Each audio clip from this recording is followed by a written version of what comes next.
But if I commit to save the first 3%, the first 5% of what I earn, nice. Because with this sincere attitude, with this honest view of the reality, we can start thinking about long-term goals. There is this guitar here. Let's play a song.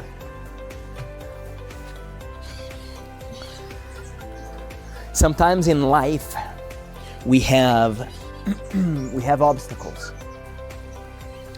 We have unexpected events.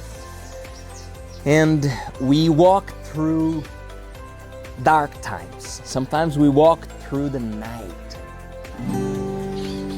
Hello, my friend, how are you?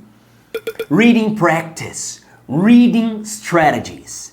Today, you are gonna learn how to infer information that is not explicit in the text.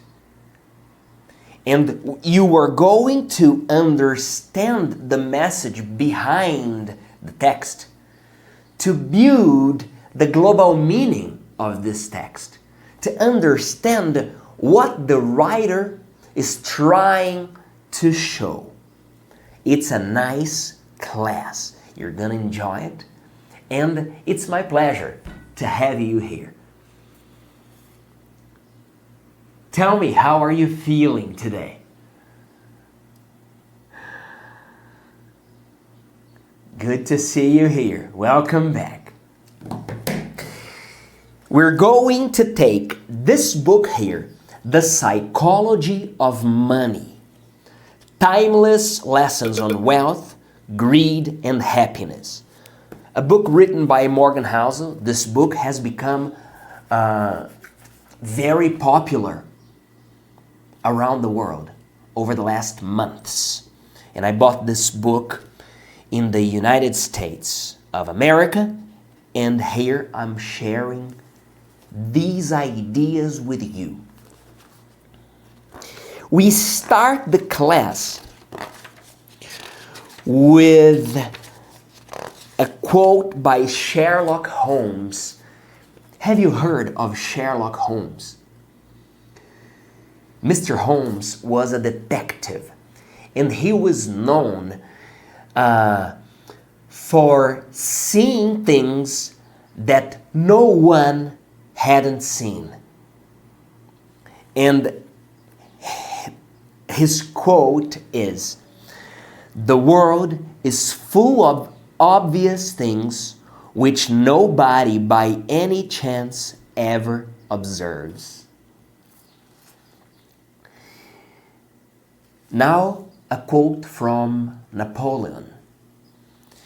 "A genius is the man who can do the average thing when everyone else around him is losing his mind." And here I wrote to myself, see the obvious, do the simple, practice the basic. Sometimes we want big things, and we forget to practice the small things. I am a believer of the consistency. I'm a believer of the power of consistency. As I tell you, step by step, we'll get there. If you invite me to run a marathon with you, I tell you up front, sorry, my friend, I can't. I can't run a marathon. But if you invite me to walk for 1 block with you, I am 100% in. We can walk step by step. Maybe when we finish walking this first block, we can try another block.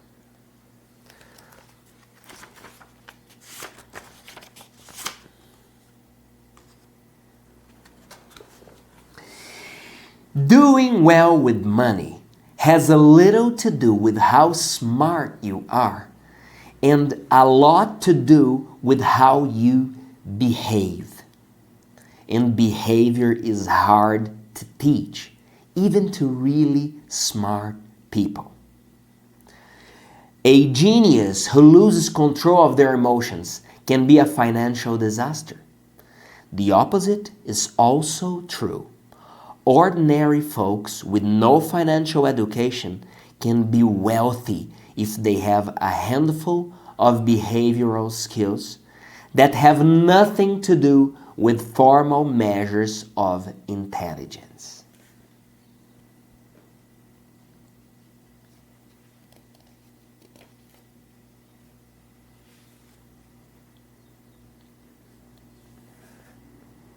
Financial success is not a hard science. It's a soft skill where how you behave is more important than what you know. I call this soft skill the psychology of money. The aim of this book is to use short stories to convince you that soft skills are more important than the technical side of money.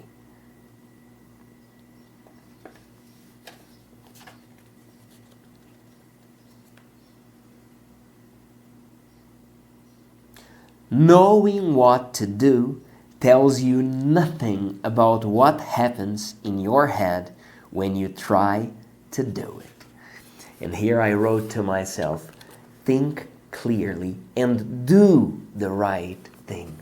Sometimes we know what the right thing is, but we make mistakes. It happens to all of us.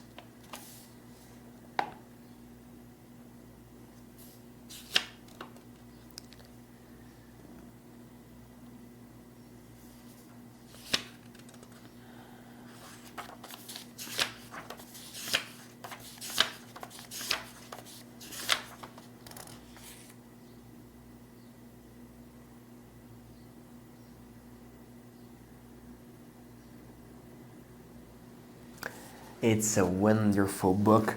I'm gonna share more of this book with you during this class, okay? Let's just hydrate ourselves. I invite you, my friend, to have some water. This is yours.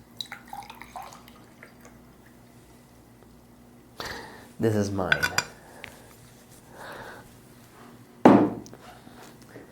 Cheers, my friend.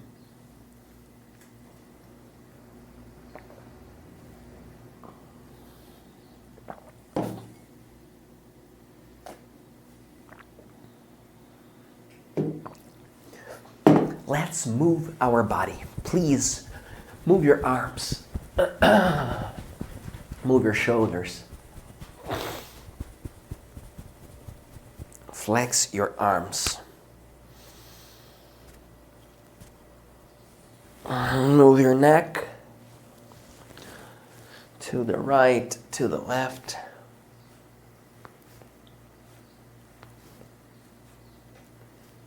Up and down. Up and down.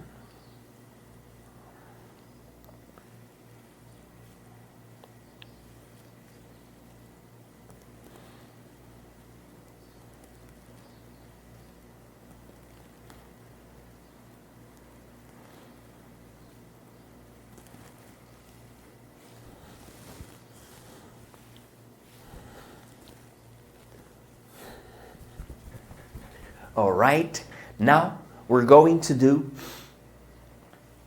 I always like to do this exercise with you because we exercise chest and back. Let's do this.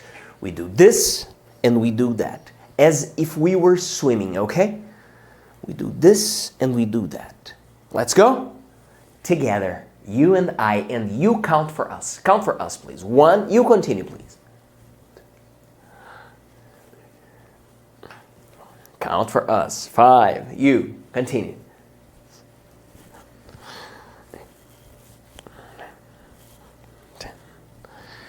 Okay, all right. Move your shoulders. Move your legs. Move your feet. Now open and close your hands. Open, close, open, close, open, close.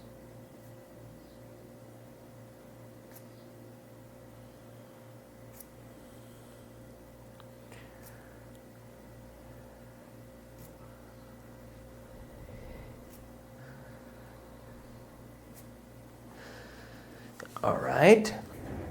Now let's extend our legs. We do this exercise here. Please do it. And I promise you, you're not wasting your time. We are activating the cells of our body.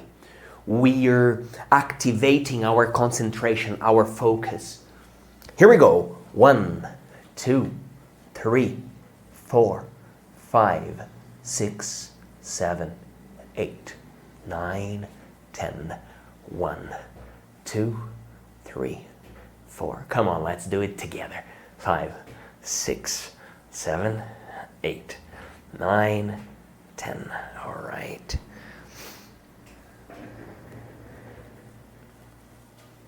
Okay. Let me have some water.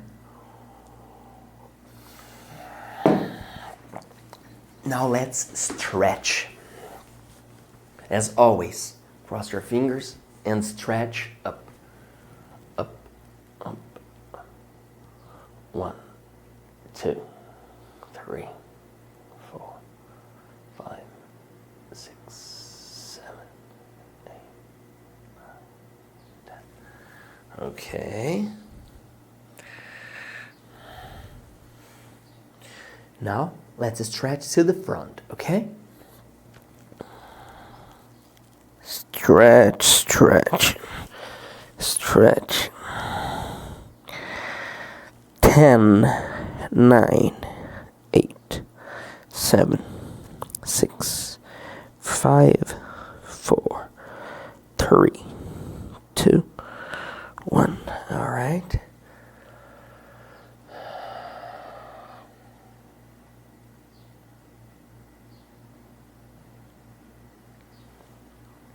Now let's breathe. We breathe in 2 times. We hold and we breathe out.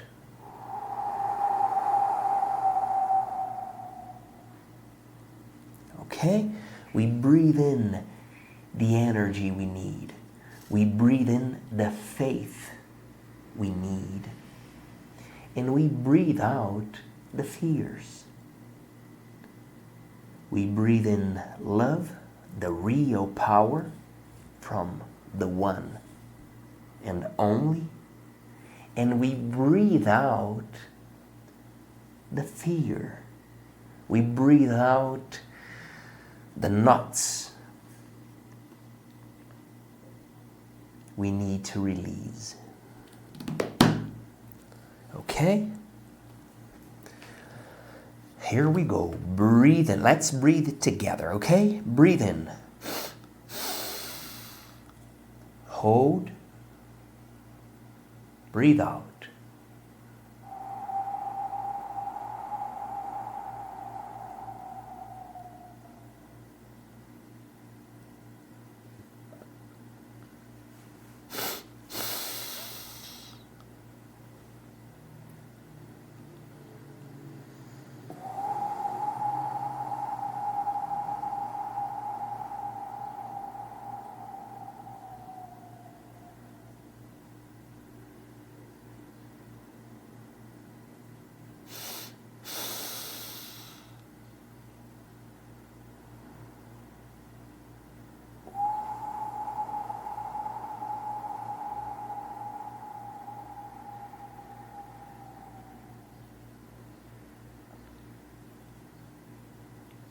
Twice more. Here we go. Breathe in.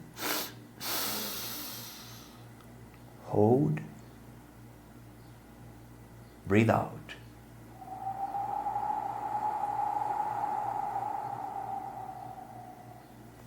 Release the tension of your shoulders. Release the tension of your neck. Release the tension of your back, my friend. You don't need to carry that load. Here we go. Breathe in. Hold. Breathe out.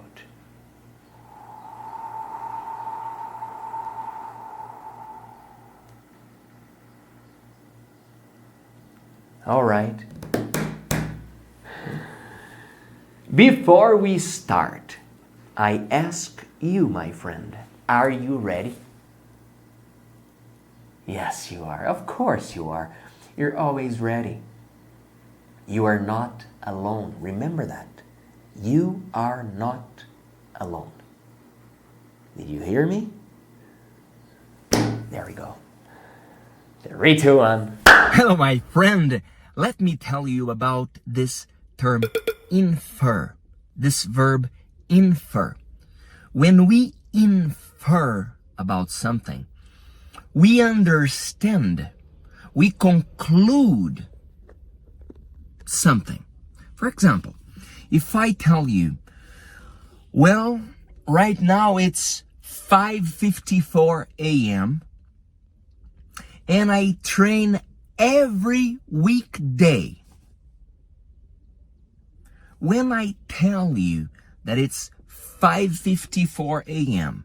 and I train every weekday, you infer that I train in the morning, in the afternoon, or in the evening. Correct. You infer, you conclude, you understand that I train in the morning. When I tell you I train every weekday, what do you infer?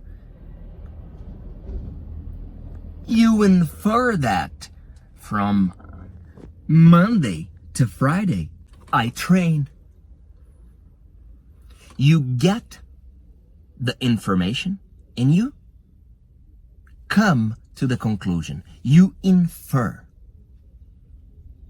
If I tell you, well, I drink many glasses of water during the day. In the morning, I drink 3 glasses of water. In the afternoon, I take 2 glasses of water. At night, I drink 1 glass of water. You infer that by the end of the day, I drink how many glasses of water? Comment here. 3, 2, 1. Hello, my friend. Reading strategies. How can you and I infer collectively information that is not explicit in the text to understand what is being said, to understand the idea behind those words? And let's keep reading The Psychology of Money. Valuable lessons for us to be more prosperous, to have more money in our pockets. Chapter number 3, Never Enough. When rich people do crazy things. When we read this sentence, it's never enough. We infer that we're talking about something that is never satisfied.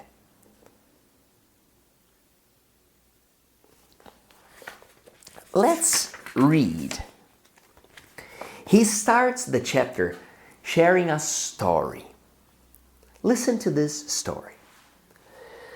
At a party given by a billionaire on Shelter Island, Vonnegut informs his pal, Heller, that their host, a hedge fund manager, had made more money in a single day than Heller had earned from his wildly popular novel Catch-22 over its whole history. Heller responds, "Yes, but I have something he will never have. I have enough." Enough. I was stunned by the simple eloquence of that word. Stunned for two reasons. First, because I have been given so much in my own life, and second, because Heller couldn't have been more accurate.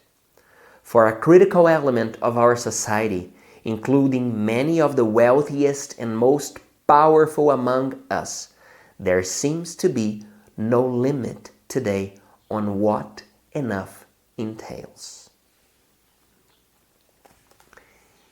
This concept of having enough is powerful. When I am happy with what I have, I feel this gratitude. I have enough. On the other hand, if I am always believing that I need more and more and more and more, I put my wealth into risk because I keep insisting on more and more and more. And I ask you, are we happy when we don't value the things we already have?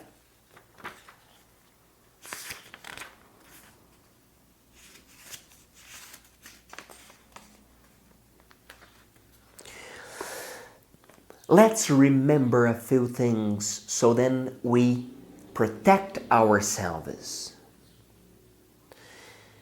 Number one, the hardest financial skill is getting the goalpost to stop moving. It gets dangerous when the taste of having more money, more power, more prestige, increases ambition faster than satisfaction. Life isn't any fun without a sense of enough. Happiness, as it said, is just results minus expectations.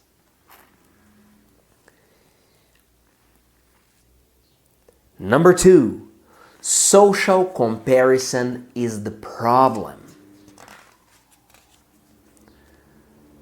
The ceiling of social comparison is so high with the social media and internet that virtually no one will ever hit it, which means it's a battle that can never be won, or that the only way to win is to not fight to begin with, to accept that you might have enough, even if it's less than those around you.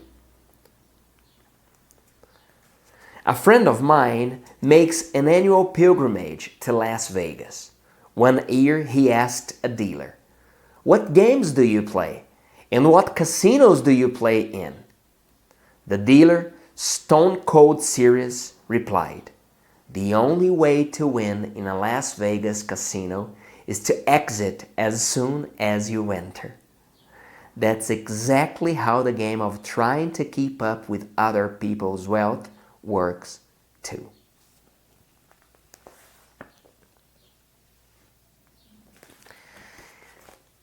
To end this part of the class, there are many things never worth risking, no matter the potential gain. Reputation is invaluable. Freedom and independence are invaluable. Family and friends are invaluable. Being loved by those who you want to love you is invaluable. Happiness is invaluable. And your best shot at keeping these things is knowing when it's time to stop taking risks that might harm them. Knowing when you have enough. I ask you, my friend, do you know when it's time to stop?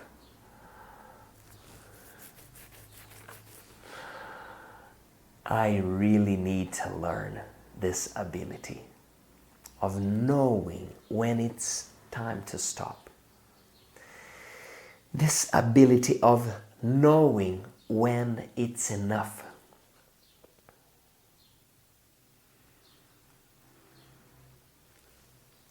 One. Hello, my friend. Let's keep reading and understanding the message behind the words. Let's keep using this reading strategy to build the global meaning of a text, to understand the message behind.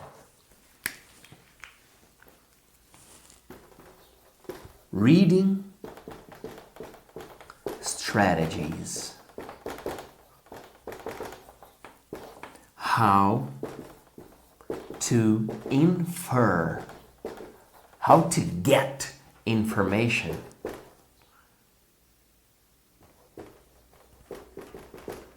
That is not explicit. We are reading this book here, The Psychology of Money. We just talked about this never enough concept, right? And now a new chapter talking about compounding. To compound is to accumulate. I'm going to read 2 pages.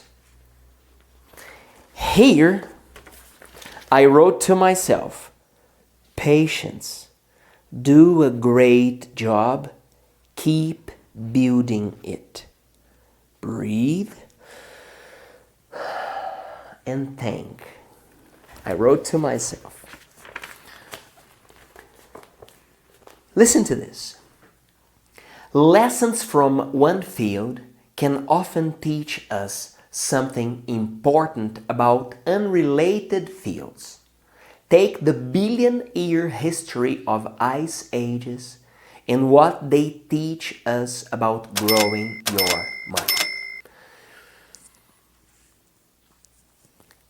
Here, he talks about the ice ages. And he mentions that in the early 1900s, a Serbian scientist named Milutin Milankovitch studied the Earth's position relative to other planets and came up with the theory of ice ages that we now know is accurate. The gravitational pull of the sun and moon gently affect the Earth's motion and tilt toward the sun.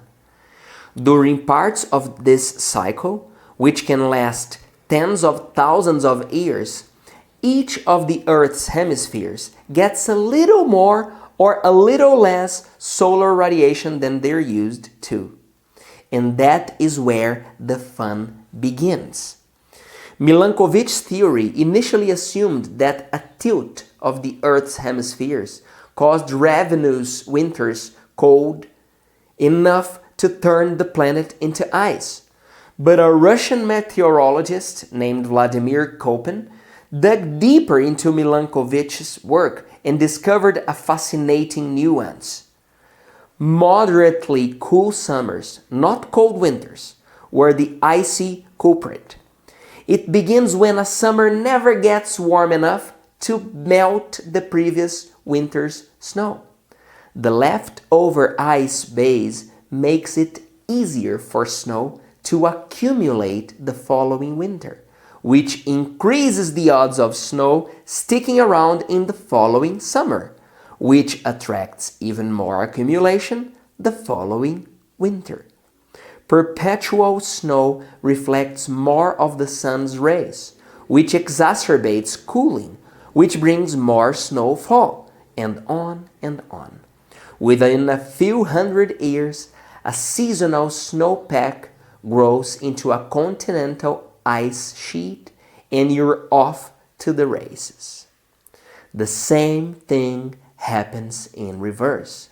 An orbital tilt letting more sunlight melts more of the winter snowpack, which reflects less light the following years, which increases temperatures, which prevents more snow the next year, and so on.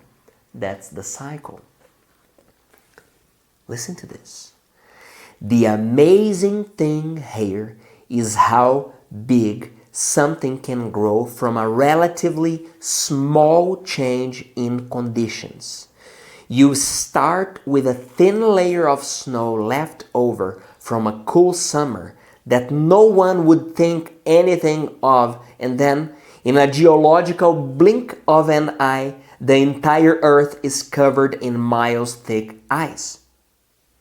As the glaciologist Gwen Schutz put it, it is not necessarily the amount of snow that causes ice sheets, but the fact that snow, however little, lasts.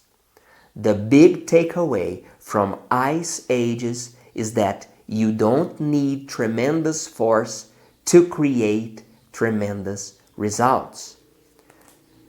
You and I don't need tremendous force to create tremendous results. You know what we need? We need consistency. We need step by step. Felipe, I want to have more money. Start with small savings. Felipe, I want to be fluent in English this year. Start with one class every day. Oh no, man, I need more. Start little. Little by little, we get there. If something compounds, if something accumulates, if a little growth serves as the fuel for future growth, a small starting base can lead to results so extraordinary they seem to defy logic. It can be so logic-defying that you underestimate what's possible, where growth comes from, and what it can lead to. And so it is with money. Here I drew a letter, step by step. Here I wrote to myself, little by little, step by step, passo a passo. Consistency compounds. Let's enjoy a little bit of nature. 3, 2, 1. Hello, my friend. How can we infer information that is not explicit in the text? By paying attention, by seeing how the writer is guiding us through that text, through that report, through that research. We were talking about money, and we all have money challenges. This is for all of us. And one thing that I try to implement in my life is to create positive habits that are sustainable. For example, last week I was talking to Mary, my wife. She runs marathons. And she was getting up at like 3:30, 4 a.m. in the morning. And I told her, love, this is not sustainable. We go to bed at 9 p.m. We go to bed early at home. But 3:30, 4 a.m., it's too early. She can't sustain that habit. It's too early. So what we can try to do is to think about habits, positive habits that are sustainable. Otherwise, we get frustrated. Well, I'm gonna save this amount of money, but is this 50% of my salary? I think I won't be able to do it. But if I commit to save the first 3%, the first 5% of what I earn, nice. Because with this sincere attitude, with this honest view of the reality, we can start thinking about long-term goals. There is this guitar here. Let's play a song.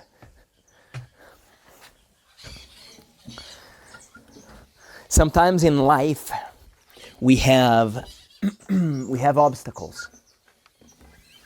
We have unexpected events. And we walk through dark times. Sometimes we walk through the night. And we need to hold to something stronger, something more powerful. This song is for these situations. And I'll devote this song to 5 special forever VIPs. Jailson, Henrique, Lurico, Marineide, and Liana, okay? Through the night. It feels like a hopeless battle I'm fighting, like I'm in this all alone. When anxious thoughts make it hard to breathe, I'm losing ground and I'm losing sleep over things I can't control. Oh Jesus, won't you comfort me? You're like a sunrise paint on the eastern sky, a fever breaking in the morning light. You're the hope that's keeping me alive all through the night. And when the worry in my chest burns like a fire, you cool me down like a gospel choir, singing to me everything will be alright. It'll be alright. You're the only one I'm needing. And you're the only one who knows how to wipe away these tears, how to quiet all my fears, how to help me let it go. You're like a sunrise paint on the eastern sky, a fever breaking in the morning light. You're the hope that's keeping me alive all through the night. Yeah, when the worry in my chest burns like a fire, you cool me down like a gospel choir, singing to me everything will be alright. It'll be alright. As you get me through the night. And you, my friend, what do you do when you were walking through dark times? We don't want to face these hard moments, but after we surpass, when we look back, we thank God for the opportunity. Right? Yes or no? Tell me. 3, 2, 1. Hello, my friend. Yes! We're finishing one more class. And I am happy. Of course I am. I'm grateful. Of course I am. Because you were growing. You were learning new skills that will open new opportunities for you. During this class, we studied reading strategies to infer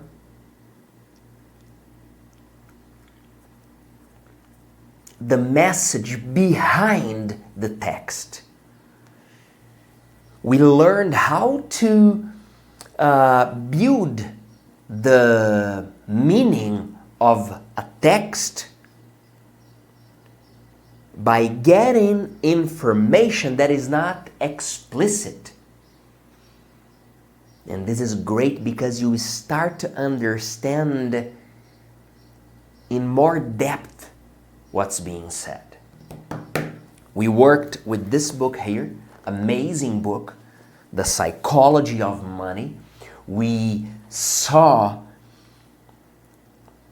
strategies we can apply to be more balanced financially.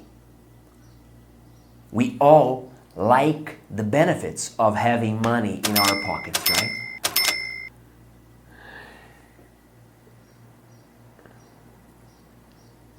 But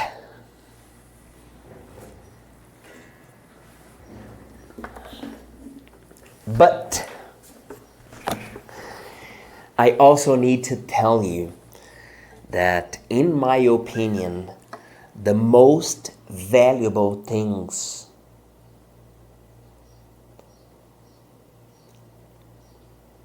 the most precious things in life cost zero. I believe, I am sure, God wouldn't select the best things of this universe for people who have more or less money. There is one song that talks a little bit about this. Let me see if I can remember this. Grandes casas construir,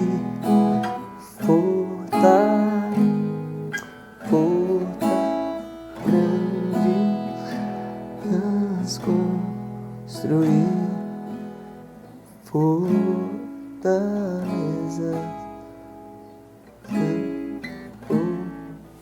How can I can't remember how to play that. Please, hold on 1 minute. Grandes casas construir, fortalezas eu ergui, buscando ilusões pra me sentir completo. Prazer algum a mim neguei, caí no poço que cavei, tentando encontrar que só há no eterno. Tu és a minha residência, lugar de origem, procedência, só em ti a vida é vida plena. Encontro em ti resiliência, não perco a forma na tormenta, castelo forte, minha rocha eterna.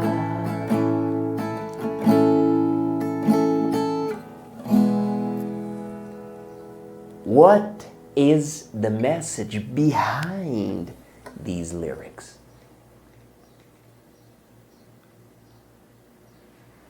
Before we finish, a round of applause to who? To you. Congratulations. You have finished one more class. Congratulations. If you feel that you want to learn faster with more assistance,